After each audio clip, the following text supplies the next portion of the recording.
Hello बच्चों, हम पढ़ रहे थे पार्ट 3 का नाम है कुछ खास है हम, जिसमें हमने कल पढ़ा था कि जो अंधे लोग होते हैं, जो देख नहीं पाते, वो किस तरह से पढ़ाई करते हैं। तो हमने ये भी पढ़ा था कि वो ब्रेल लिपि की एक विशेष लिपि होती है जिसे ब्रेल लिपि कहते हैं। ब्रेल लिपि के माध्यम से वो पढ़ाई करते हैं। अब आज हम पढ़ेंगे कि ब्रेल लिपि किस प्रकार की लिपि होती है जिसे अंधे लोग पढ़ पाते हैं। तो यह मैंने देखो ए से लगाकर जेड तक सारी ब्रेल लिपि लिखी हैं, और जो मैंने आपको पेज सेंड किया है बुक का पेज, उस पर भी ये बनी हुई है वो, और ये एक ही लिपि है। ठीक है बेटा। तो ए टू जेड, ए से लगा A B C D F, यहाँ से लगाकर जेड तक किस तरह की आकृति बनती है देखो मैं आपको बताती हूँ।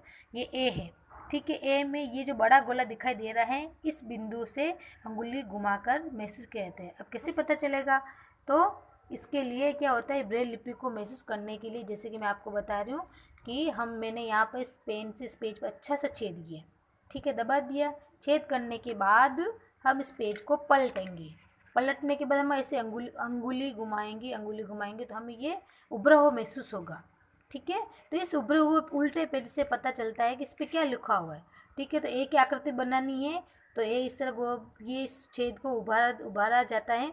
बी बनानी है तो 2 छेदों को उभारा जाता है। तो कुल में इस ब्रेल लिपि में 6 वर्णों की आकृति होती है। हर वर्ण में 6 बिंदु होते हैं। 6 बिंदु में जैसी आकृति बनानी है उतने ही बिंदु वो उभारा जाता है। सी बनानी है तो 2 इस तरह के बिंदु उभारे जाते हैं। डी बनाना है तो 3 बिंदु उभारे जाते हैं। ठीक है बेटा। तो ये ब्रेल लिपि है, ए टू जेड तक मैंने यहाँ लिखा है। ठीक है। तो इस तरह की होती है। तो इन आकृतियों के माध्यम से अंगुली घुमाकर पहचानते हैं अंधे लोग कि किस तरह से ये कौन सी आकृति बनी हुई है। इसके आगे हम पढ़ेंगे ब्रेल लिपि में हर अक्षर जैसे कि ABC के लिए विशेष उभरे हुए संकेत होते हैं। यह भी मैंने बताया, इस तरह के संकेत होते हैं। इस लिपि में 6 बिंदु सभी वर्णों की आकृति हो, और हर लिपि में हर अक्षर में 6 बिंदु होते हैं। आप देखो सब में 6 बिंदु हैं, लेकिन जो उभारना है, जो हमें दिखाना है, उन्हीं को मैंने बड़ा गोला कर रखा है। तो बड़े गोले का मतलब है कि उनको उभार कर इस तरह से बनाए जाते हैं, इसे पेज उल्टे करके, है ना। फिर ऐसे हम अंगुली को घुमाते हैं तो हमें महसूस होता है कि उभरा उभरा, तो हमें पता चलता है कि ए बनना है, एक बी बनना है। अंधे लोगों को ऐसे पता चलता है। ठीक है। तो इन कुल मिलाकर 6 बिंदु की आकृति से वर्ण बनते हैं। फिर इस लिपि को बनाने के लिए किन सामग्री आवश्यकता होती है? तो 2 तरह के स्केल होते हैं। ये एक स्केल दिखाई दे रहा है, इसमें ये बहुत सारे छेद हैं, ये भी छेद हैं, बड़ा स्केल है, ये बुक में भी है। ठीक है। और ये स्टाइलस, ये नुकीली जो छेद किए जाते हैं वो ये चीज़ें, इसको स्टाइलस कहते हैं इसको।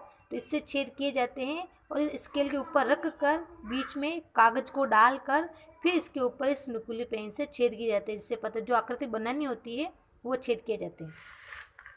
ठीक है। अब हम आगे बढ़ेंगे। एक लकड़ी की स्लेट पर मोटा कागज रखा जाता है। लकड़ी की स्लेट जो होती है उस पर मोटा कागज, ये जिससे पतले कागज नहीं, इस आकृति उभारने इससे भी बड़े पेज होते हैं तो मोटे कागज रखते हैं, और उस पर एक विशेष स्केल होता है। विशेष स्केल कैसा है? ये वाला, ये भी मैंने आपको बताया ना, ये दोनों स्केल, इसको स्टाइलस कहते हैं और ये स्केल होता है। ये स्केल है और ये स्टाइलस है। ठीक है बेटा।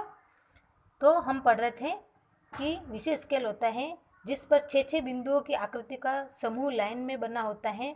कागज पर नुकीली कलम से जो अक्षर लिखना होता है उसके अनुसार उस पर छेद कर दिया जाता है।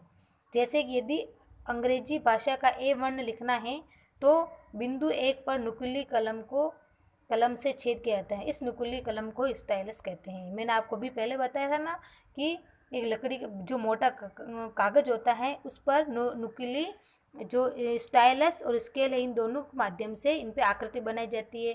पेज को पहले इसे छेद किया जाता है और फिर उसको पढ़ाई के दौरान उसको उल्टा करके पढ़ते हैं, क्योंकि छेद करने पर वो आकृति पीछे उभर जाती है। फिर अंधे लोग देखेंगे कैसे? तो वो अपनी उंगली को घुमाते हैं कि कितने छेद उभरे हुए हैं, तो उसके अनुसार वो अपनी पढ़ाई कर पाते हैं।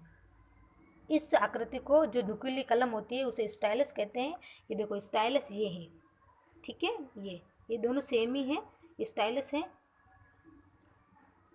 कागज पर छेद करने के बाद उससे पलट देते हैं। कागज के इस तरफ अंगुली फेरने पर उभरे हुए बिंदु महसूस होते हैं। इन उभरे हुए छेदों से अंगुली छूकर पहचाना जाता है कि क्या लिखा हो, और इन्हीं उभरे हुए छेदों को पहचाना जाता है, छूकर पहचाना जाता है कि इस पर क्या लिखा है। अब जैसे नीचे देखिए कि ये इंडिया लिखा हुआ है मैंने।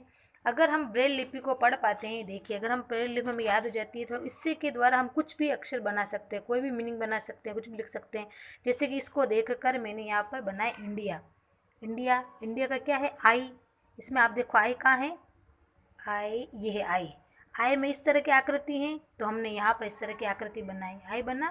फिर एन बना है, इंडिया में एन आता है, आई के बाद एन आता है, तो एन कहाँ पर है, हमने देखा एन यहाँ पर, तो इस तरह की आकृति बनाई हमने यहाँ पर। फिर आता है डी, तो डी की आकृति कैसी है, ये इस तरह की आकृति है। तो ठीक है, हम एक एक अक्षरों को इस तरह से देख कर पूरा इंडिया बना है। ठीक है बेटा, इसके आगे हम कल पढ़ेंगे, लेकिन आपको एक होमवर्क है आपके लिए कि आपको ये दोनों चित्र बनाने हैं। मैंने बुक का पेज सेंड किया है, उसके देखे थे, ये दोनों स्केल और स्टाइलस के दोनों चित्र बनाने हैं और ये ब्रेल लिपि पूरी लिखनी है। इसके पश्चात इस ब्रेल लिपि के अनुसार सारे बच्चों को अपना अपना नाम लिखना है यहाँ पर। ठीक है, इस पेज के नीचे आपको होमवर्क में दो चीज़ें करनी है आपको। एक तो दोनों किसके चित्र बनाने हैं, ये ब्रेल लिपि ए से लगाकर जेड तक आपको लिखनी है और इस ब्रेल लिपि के माध्यम से ही आपको अपना नाम लिखना है। जैसे कि आप अपनी क्लास में, जैसे कि बेबी, तो बेबी की स्पेलिंग क्या है, BABY। ठीक है, तो बी क्या है, पहले बी आएगा तो बी की ऐसी आकृति बनानी, फिर ए आएगा तो ए की आकृति ऐसी बनानी, वापस बी आएगा तो बी की आकृति ऐसी बनानी है, और सारे बच्चों को अपना पूरा नाम लिखना है। ठीक है बेटा, इसके आगे हम कल पढ़ेंगे।